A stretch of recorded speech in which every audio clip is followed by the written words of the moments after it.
Here According we to this go. week, We've we started. are started. Hello, everybody. Give me 1 second here. Welcome to the e-NABLE Town Hall meeting for January 22nd, 2016. I apologize for the late start. I had a meeting at my daughter's school and I wasn't able to get here just for noon as we normally do. I appreciate your patience with this.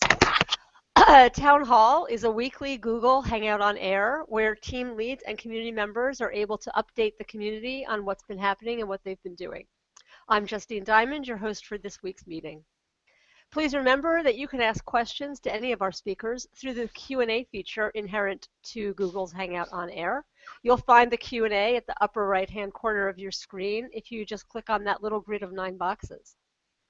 If you're watching on certain devices, such as an iPad or an iPhone, you might find that you can't access the question and answers, but questions can be posted to the event page in the comment section. We try to monitor both as we go along, and we answer questions as best we can. And where we can't answer a question during the town hall, we try and put it up on the post or as a comment, so we can still get that information out. As well, once we are done, we now have a note taker, Chuck Antelis, who's been taking notes, and I will put a comment with a link to the agenda, which will have notes of what everybody talked about. So Town Hall is about the community, and it's great when people are about to share what they're doing locally with a larger community. If there's something you'd like to share with the community at an upcoming town hall, or if there's someone you know who's doing really good work and you want them to talk about it, if you could email me at events.enable@gmail.com, I would appreciate it. Um, this week, I don't have too much, so I think this meeting is going to be a little bit short. What's been happening? You can find the calendar on the community site as well as on the foundation site. If you're having an e-NABLE event, be sure to let me know so I can add it to the calendar. I'm having some help with someone helping me put events on the calendar, so that's been a process, and I am working to get some of that automated. So if you get an event, you can fill out a form, and that'll get the information to us a little faster.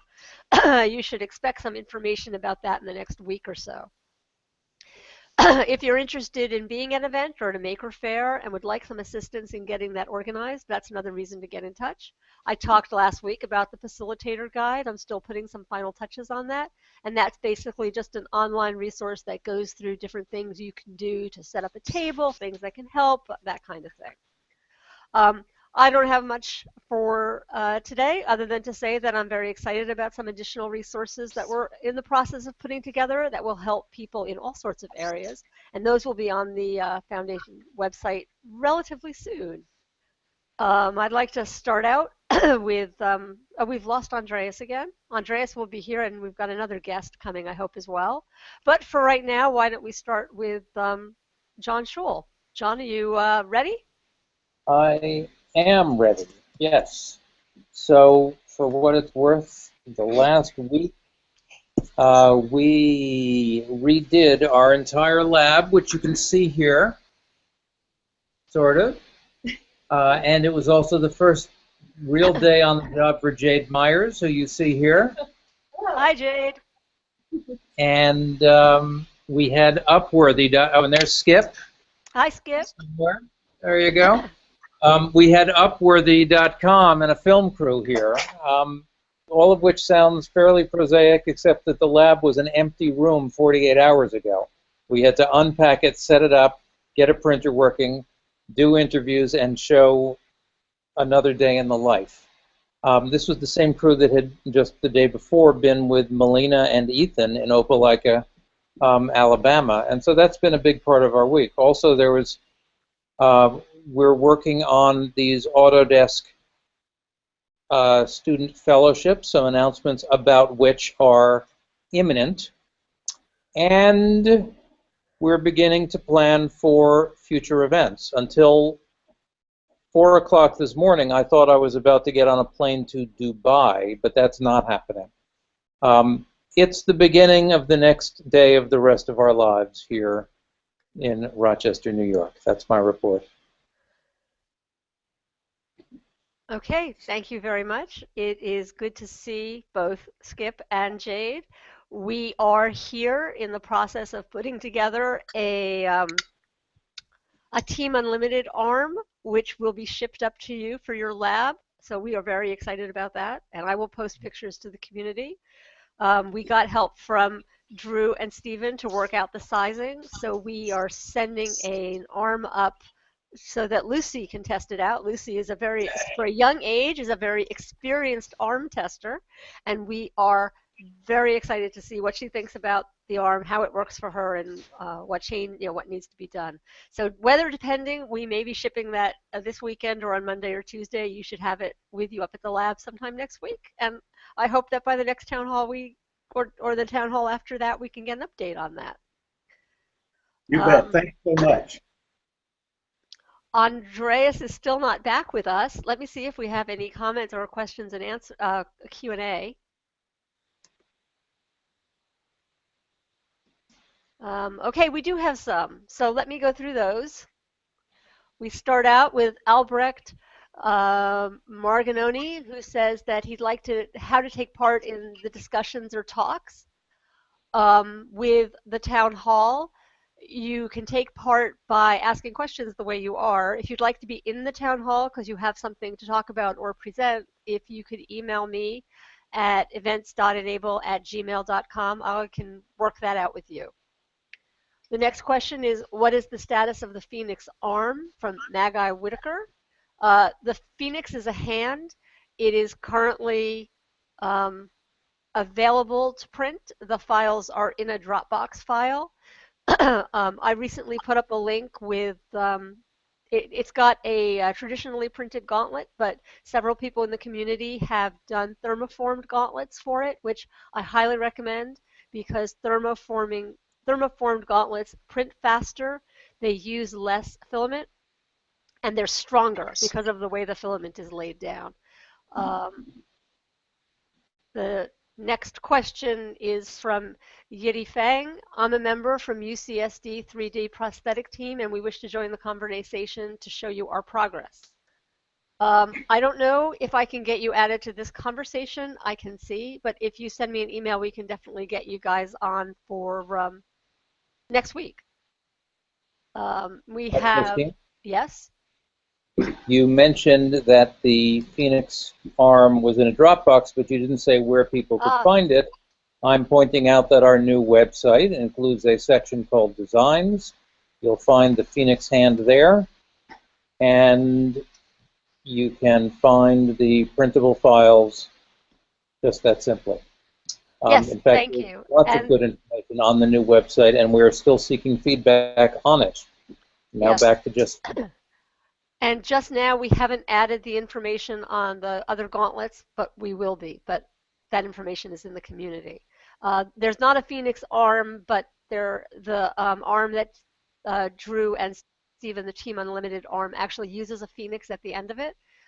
If you're comfortable with printing Phoenixes, I highly recommend having a go with this arm. It prints just about as fast as a hand. It's just as easy to put together as a Phoenix hand, and I'm just over the moon thrilled with that design, to be honest. So I'm really looking forward to seeing what Lucy thinks about it. Dennis Ward asks, are thermoformed gauntlets appropriate for hand kits prepared for assembly events? My answer to that would be you'd have to pre-thermoform them, which is what I do when I send those out. Because unless you were going to have access to hot water and something to bend the gauntlet over, it would be difficult to do. But what we do is when we put kits together, we just preform it. Viet Lei says, hi everybody, I'm from Vietnam. The victims of Agent Orange have the pain every day. Children with disabilities need the support from the community of Enable. John, I think we are doing something with Vietnam, are we not? We are hoping to work with a large international organization that I probably shouldn't name, which is in touch with several Vietnamese organizations, and there are 25 identified patients. So we are beginning this process of trying to organize some missions, if you will, in order to explore how we can begin bringing what we have to contribute to the places where they are really needed. Vietnam is on the short list of places that we're looking at. And we are looking for partners who can help us do that. I don't remember if I've said it before, but I'll say it again. The optimal partners for us to be able to fund and organize a mission of this sort would be people who are familiar with the situation on the ground, who can take medical responsibility even after we leave to make sure that the patients are well attended for and help us get feedback, and who are ready, willing, and able to involve themselves and us in a collaborative, exploratory process. We are not, ready for prime time in a large scale, but our method for getting ready for prime time is a few focused pilot projects, including the Haiti project, which is underway and going well, and possibly Vietnam, possibly a few other places that we are looking for. The limiting resource is the partner configurations, not the tools and technologies. So if you can help us get it together, we're waiting for your call.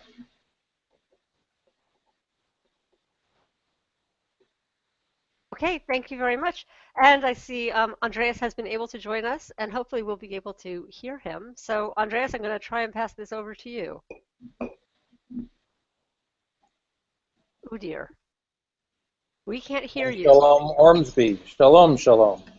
Okay, well, what we can do is we can go to Shalom. Hi, how are you? Hey, I'm doing great. Can you hear me? We can. Fantastic.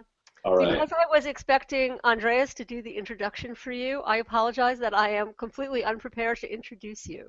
That's totally cool. I'm happy to introduce myself. So if you would introduce yourself and talk about what you're doing, I would really appreciate that. That's great. Yeah. I am really fortunate to work beside Andreas at Autodesk. We work on Autodesk's 3D printer, Ember, and so I'm the user experience designer for Ember. I've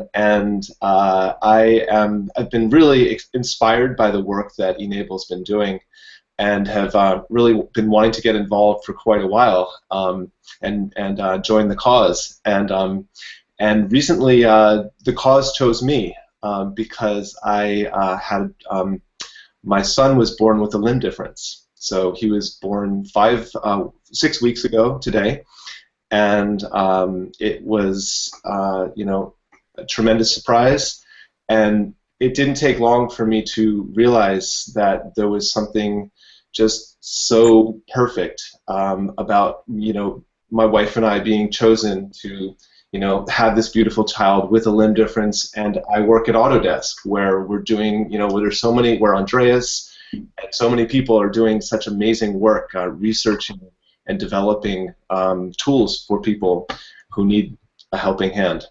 So I've had the good fortune of being able to meet with John and with the e-NABLE team, and also working with Scott Summit to help develop some tools to be able to expand e-NABLE's win around the world for people who need a helping hand. And also, I'm in the process of developing an open source bionic hand that matches the functionality of a human hand. And so I know that's a mouthful. That's a very ambitious statement, but that is the mission of the Luke hand. And so I'm working on. Obviously, if I was trying to do this myself, it wouldn't get much farther than a great story. So I'm in the process of teaming up with people who have fantastic skills and with domain expertise in the various domains that are required to make this this vision a reality. The Luke hand, obviously, the name was inspired by Luke Skywalker's hand. It's amazingly timely, actually, that the latest Star Wars just came out. There's, I won't give any spoilers for anyone who hasn't seen Star Wars, but it was, that was the inspiration before, before the latest movie came out. Anyway, really we're working hard over here to get a solid team together who can help make science fiction science fact in the field of bionics. So that's the big picture. The Luke Hand online right now lives on lukehand.org. There's a Facebook page. There's a mailing list. Really, the intention right now is to define the ambition of the project and to welcome people who want to help the cause, get involved, roll up their sleeves. You know, I'm so inspired by what e-NABLE has done in terms of low-cost body-actuated 3D printed prosthetics for the global philanthropic movement to distribute hands for free. I'm developing the Luke hand without really without a requirement that it necessarily be cheap or that it be you know, something that can be easily manufactured. It's more, the focus is really on the highest functionality that that science is possible of creating. So that's the nutshell. That's really cool. And one thing we will do is I will put links up to all of the Luke Project resources up in the community and on the post, on this, the comments for this post, so that people can check it out. I've checked it out. It's pretty cool. So I think that everybody should go and take a look. Fantastic. Thank you. I Just don't wanted to see see if my audio is working now. we have yeah. your audio. Excellent. All right. I don't have any questions yet for you, Shalom. I do have, Robert Cole says that he's got an office in Ho Chi Minh City and they are printing hands in the US now. And what I would say, Robert, is probably reach out to John Schul and talk to him and see if there's a way that everyone can work together with that. I guess what we can do next, if you're done, Shalom, is we'll move over to Andreas, who I know did a really cool event this past weekend. So, Andreas, are you with us? I sure hope so. You are. We can hear you too. Excellent. Excellent. Okay. Well, yeah, just to kind of conclude with follow up on what Shalom shared. You know, I think there's a pretty awesome opportunity to dovetail, you know, the work we've been doing in e-NABLE with these kind of ultra low cost body powered devices, and I know that there's a lot of interest in the community in electronics and sensors. So I was pretty excited to introduce Shalom to everybody via the town hall, and we'll both post some more information about how to get more information about the project and how to get involved later today. So anyway, so I also wanted to share a pretty cool event that was held in collaboration with KidMob over at Autodesk's Pier 9 workshop over the kind of long weekend. KidMob is this really neat organization. They call themselves a kid integrated design firm, and so they do a lot of teaching and skill building workshops with kids to kind of teach them design thinking. You know, how to identify and assess and characterize problems, you know, that they perceive in the world around them, and then how to ideate and come up with, you know, potential solutions and prototype those solutions, and then actually you know, use making skills to actually implement those real world solutions. So the specific workshop that we ran this past weekend at Autodesk was Superhero Cyborgs 2.0. So you guys might have seen about a year ago a video about a little boy named Aiden who worked with one of my former colleagues, one of the former artist residents at Pier 9, Kobe Younger, and they prototyped a pretty neat transradial socket system with a modular set of modular attachments, including, I think the most popular one was a Lego hand. That was a project that came out of Superhero Cyborgs 1.0, which was the first workshop that KidMob ran with children with upper limb differences, and used that, you know, that limb difference as an opportunity to kind of explore this space of, you know, exoskeletons, prosthetics, body modifications as this really interesting kind of opportunity to you know, to design things that aren't hands, to design things that look like hands, to design all sorts of things. So we had it was a five-day workshop with 6 kids, 3 boys, 3 girls between the ages of 10 and 15, and we you know, sat them down. Well, there was a lot of running around too, but we went through and taught them you know, 3D scanning with the Sense 3D System Sense scanner.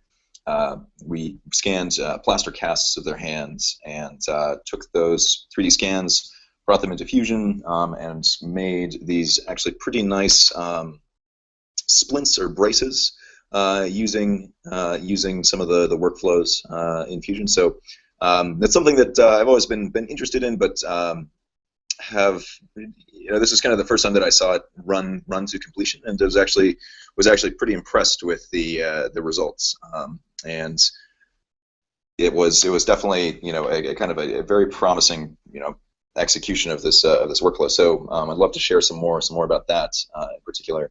But we, you know, taught these kids a lot about how to use use 3D modeling tools like Tinkercad and Fusion, and then got them totally self-sufficient using a small fleet of 3D printers, plus a ton of manual prototyping materials. And so by the end of it, they all had working prototypes of, you know, various pretty diverse hands. We had everything from a glitter cannon to a hand with a crossbow on it, some super soaker hands, and a hand specifically for interfacing with a big Nerf gun. So there was some pretty awesome work done. Another one of the really kind of valuable things that we all learned going through this workshop were some pretty interesting strategies for kind of customizing, or high degrees of customization. That is an interesting hybrid workflow between, you know, the digital side of, you know, 3D scanning, 3D printing, creating these, you know, highly articulated or, you know, highly functional pieces of geometry, and then the very analog workflows of, you know, working with sheets of thermoplastic and you know, cutting foam to size, things like that. Probably one of the most useful takeaways is the use of a material called Instamorph, which actually John Wong and I used for prototyping a hand a little over 2 years ago. It's a PCL, polycaprolactone is the material. Comes in little pellets. You heat them up in a bowl of water in the microwave, and you're left with this this plastic, kind of molten plastic that's safe to handle, in the same way that, you know, the thermoforming process operates at low temperatures. This material sticks very nicely to PLA and allows you to weld printed parts together. So we used it to kind of great advantage to weld kind of scaled up Tinkerplay connectors. So these kind of modular ball and socket attachments to a lot of the devices, as well as, you know, we used it to kind of great effect with just extracting the reverse dovetail off of the unlimited thermoformed gauntlet, and using that as a modular attachment system for the various devices that the kids made. So I'll write some of this up as probably a couple of instructables and share that out. But those are some very productive workflows that you know, I think could be very productive as we try to you know, come up with good systems, good designs, good workflows for addressing a lot of the cases that aren't you know, the very simple presentation of no fingers that we have kind of explored to the greatest extent within the community's design so far. So we'll write some of that up and share that out. But all in all, really wonderful time working with the kids, and I think everybody involved walked away learning a lot. That's very cool. Andres, if I could just add as well that at the conclusion of the event, there was a presentation, a lunch offered, and a presentation to all of Pier 9. And you know, I've been at Pier 9 for about 2 years now, and we've had a lot of lunch presentations, but this was one of the most exciting and heartfelt presentations. I could really see that people's hearts were deeply touched by this, and a lot of people acknowledged that, and were just like really, you know, praising your work, Andreas, and with the whole team, and just the light that was just shining out of these kids, the excitement, you know, of being enabled with this technology and these resources, the software, the hardware, you know, your skills, everyone who contributed. It was a really beautiful event, and so I just really wanted to talk about that. Yeah, and our videographer Blue, who works on the piers, is putting together a little short video about the event. So that should be coming out in a couple of weeks probably. But yeah, it was really wonderful. I can't wait to share the video so that everybody can kind of see all of the things that we were up to. Does that video include you being soaked with the soaker? And I got a good. I'm still coughing up glitter from the glitter cannon, so it's it was a pretty aggressive blast. Yeah. It was a point blank glitter shot. Yeah, the two girls with the glitter cannon and the super soaker arm. yeah, made full demonstrations at the end of their presentation. It was pretty great. That sounds great. I can't wait to see the video. John, I'm sorry, did you have your hand up? Did you have something? I did. I just wanted to say that between the discussion of thermoforming and the discussing of these workflows and some of these design techniques, I'm beginning to think that just as the assembly events have become sort of a standard activity that we do for groups, that these workshops for future designers could become a really valuable and interesting recurring activity and would bring in repeat visitors, because after all, once you know how to assemble a hand, it's fun to do, but you now can do it on your own. But a continuing series of interesting new technique meetups is something that I think we should look at.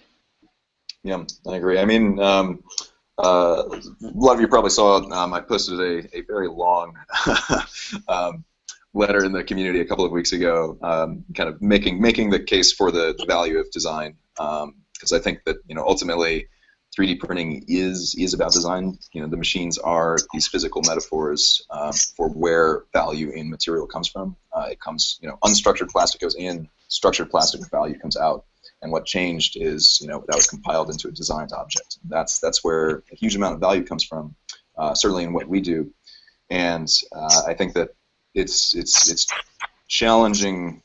I don't know. I'd love to work on recruiting more designers, because currently the population of volunteers committing ideas to physical geometry that can be shared and printed is still a pretty small fraction of the community. So I'd love to kind of raise that. Increase the numbers in that small population, in that small design community, and bring those numbers up. One of the other things I wanted to just share is, so this weekend we're also hosting, also at Pier 9, a design summit with quite a few prosthetists, a lot of designers from the community, plus a lot of local designers in the Bay Area who are trying to kind of organize a bit more, kind of learning from lessons, the very positive precedent of the Raptor hand, which was designed by a small team over the course of about two to 3 months. We'd like to build on that precedent by kind of organizing some more designers in the Bay Area. One of the things I'm kind of most excited about, given that we're going to have folks like Jeff Aronstone, Phil Stevens in the room, is that we're going to, and is that Skip over there? Excellent. And Skip's going to be there too. But having the a bunch of medical professionals in the room with some of our leading designers, I really also hope to kind of revisit some of the we have a lot of questions about what the standard practices are.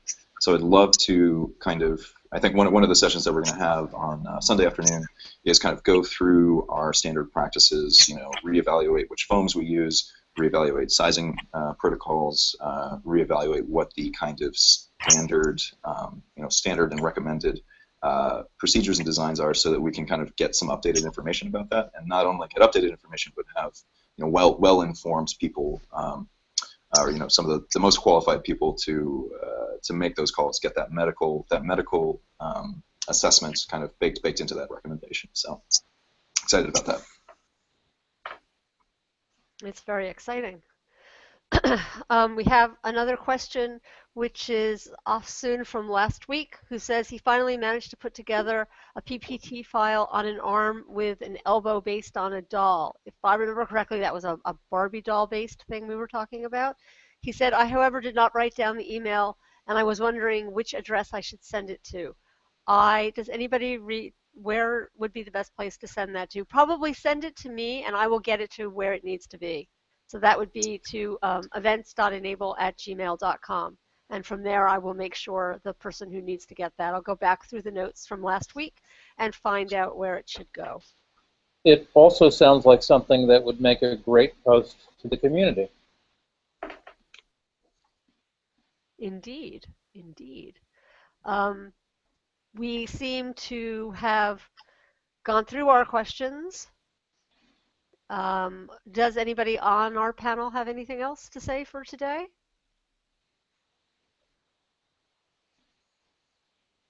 Just checking, so we have a couple more minutes to see if anything else comes in.